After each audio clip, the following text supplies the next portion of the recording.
경제 신문을 읽어줘. 24년 10월 28일부터 11월 1일.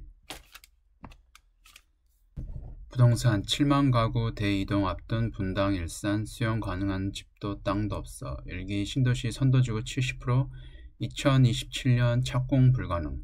분당 8천 가구 선도지구 예정, 이주대책 물량은 1,800가구뿐. 예정 용지도 개발 제한 발묶여. 일산, 평촌, 삼본 등도 실현 불투명. 상징적 의미로 한 곳 정도만 착공. 관리 처분 늦춰 속도 조절 예정. 수도권 일기 신도시 재건축은 경기 분당과 일산, 평촌, 삼본, 중동에서 53만 7천 가구를 짓는 초대형 정비 사업이다. 다음 달 발표를 앞둔 선도지구 선정은 전체 사업의 성패를 결정짓는 핵심 절차로 꼽힌다. 지난 5월 국토교통부는 2025년 특별정비구역 지정, 26년 관리처분계획 수립에 거쳐 27년 이주와 착공이 가능하다고 밝혔다. 그러나 최근 지방자치단체 사이에선 한 개의 단지라도 제때 사업이 추진되면 다행이라는 반응이 나오고 있다. 선도지구 물량이 가장 많은 곳은 분당이다. 올해 8천 가구의 선도지구가 선정될 예정이지만 성남시가 예상하는 2027년 착공 가능 물량은 3,600가구에 그친다. 이마저도 착공이 어렵다. 2027년 성남에서 공급할 수 있는 이주대책 물량이 1,800가구 정도이기 때문이다. 다른 일기 신도시도 사정은 비슷하다.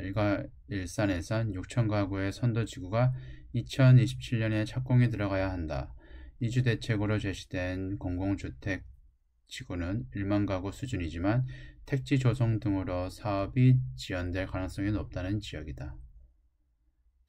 각각 4천 가구의 선도지구가 예정된 평촌, 삼본, 중동 역시 유휴지와 공공주택 지구를 이주단지로 활용하겠다는 계획을 밝혔지만 실현 가능성은 불투명하다.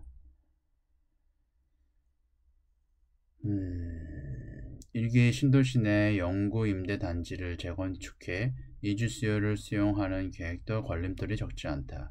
일기 신도시에서 총 13개 단지에 1만 4천 가구 규모의 영구 임대 단지가 있다. 기존 입주민이 이주해야 하는 데다 재건축을 통한 이주단지 조성까지는 시간이 오래 걸린다. 업계 관계자는 개별 단지의 사업 지연까지 고려하면 일기 신도시 재정비 사업이 최소 10년은 늦어질 수 있다고 우려했다. 다음 악성 미분양 4년 내 최대, 서울 거래도 급감. 전국 미분양 6.6만 가구, 인천, 창원, 구미 등서 급증. 준공후 미분양도 4.9% 늘어.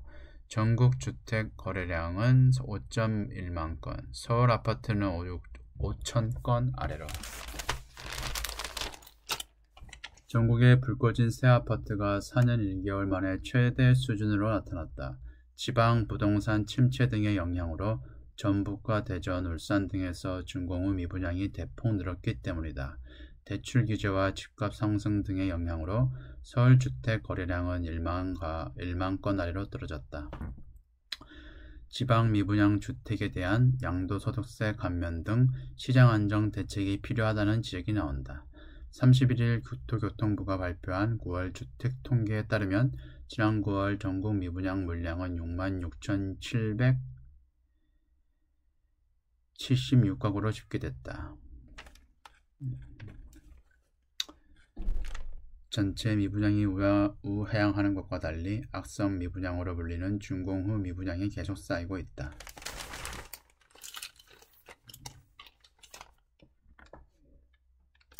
(8월) 대비 9월 준공후 미분양 증가세가 가장 두드러진 곳은 전북이다.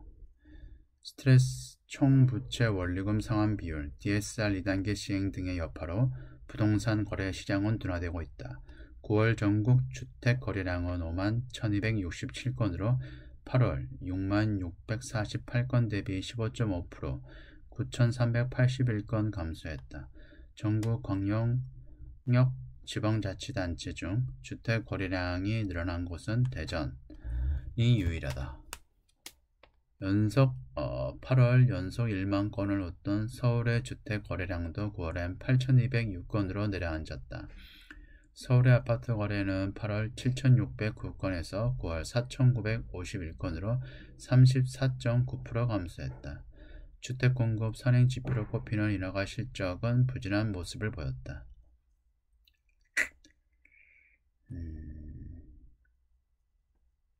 전국 착공 물량도 8월 29,751가구에서 9월 29,83가구로 29.5% 감소했다. 3년에서 5년 후 주택 공급 부족 경고음이 울리고 있다는 평가이다. 다음 경제 금융 주식. 미 대선 이후 한국 증시 어디로 2,600서 반등돼 최악된 2,100. 이달 2% 이상 등락 한 번도 없어 연말 내년 시장 전망 놓고 엇갈려. 낙관론자 주요국 중 가장 저평가. 수출주 성장주 위주 투자해야. 비관론자 미국 증시 거품 붕괴 우려. 배당주 중심으로 접근해야.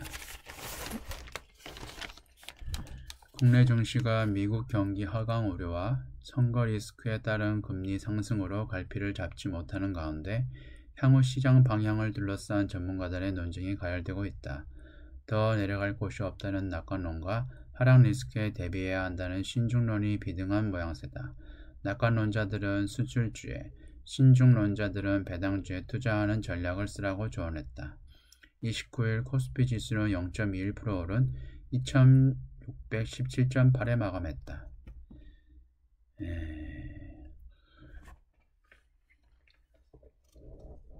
미국 대선에서 도널드 트럼프 전 대통령 승리 확률이 높아졌다는 여론조사 결과가 나오면서 금리가 오르는 등 금융시장 불확실성이 커지자 살얼음판 증시가 커지고 있다. 트럼프 전 대통령 단선이 점쳐지면서 미국 금리 상승세가 계속되고 있다. 트럼프 여기서 좀 짚고 넘어가야 될 게 트럼프 대통령이 당선될 가능성이 높은데 왜 국채 금리가 상승이 되냐라고 생각을 하면은 트럼프가 경기 부양을 위해서 국채를 많이 발행을 할 거예요. 장기채를 많이 발행을 하면은 장기채 가격이 떨어지겠죠. 가격이 떨어지면은 그만큼 금리를 올려야 하니까 장기채 금리는 올라가는 겁니다. 그래서 금리가 올라간다는 것을 선반영하고 있습니다. 하지만 설사 트럼프가 만약 당선이 된다 하더라도 이미 선반영이 되었기 때문에 당분간 4.3% 10년물 금리가 되더라도 시간이 지나면은 내년 정도에는 한 3점 후반대까지 금리가 내려가지 않을까 생각하고 있습니다. 전문가들은 연말과 내년 시장 흐름에 관해 각각 상반된 분석을 내놓고 있다. 낙관론을 펴는 전문가들은 코스피 지수가 2,600선 바닥을 다지고 상승할 것으로 전망한다. 미국 경기와 증시 하강 가능성을 무시해서는 안 된다는 주장도 만만치 않다.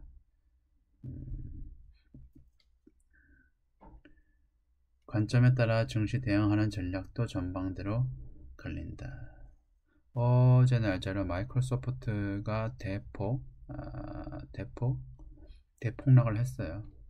실제적으로 AI 투자, 반도체 투자, 엔비디아 반도체는 엄청나게 투자를 하고 있지만 캐펙스를. 그런데 AI 투자에 대한 그만큼의 수익 창출이 아직까지는 가시적으로 안 되는 거죠.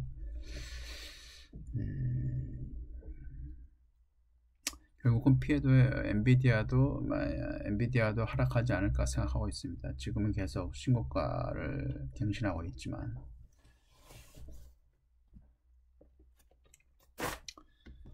다음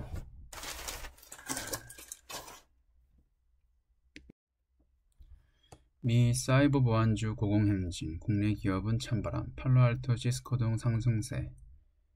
AI, DX 성장에 관련 시장 커져. AI와 DX.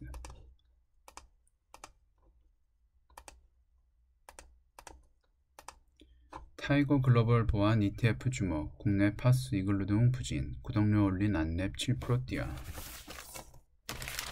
미국 증시에서 사이버 보안주가 강세를 보이면서 관련 상장지수 펀드 수익률도 오르고 있다. 반면 국내 상장 사이버 보안주는 오히려 주가가 뒷걸음하고 있다. 28일 한국거래소에 따르면 타이거 글로벌 사이버 보안 INDXX는 지난달 30일부터 이날까지 한 달간 5.32% 상승했다. 지난 1년간 수익률은 35.72%에 달한다. 최근 미 증시에서는 사이버 보안주 몸값이 꾸준히 오르고 있다. 이들 기업은 최근 신종 사이버 보안 서비스 수요가 급증하면서 주가가 뛰고 있다. 기업의 디지털 전환이 가속화하며 전체 시장이 커졌다. 인공지능 기술이 고도화하면서 새로운 유형의 사이버 공격이 증가한 것도 영향을 미쳤다.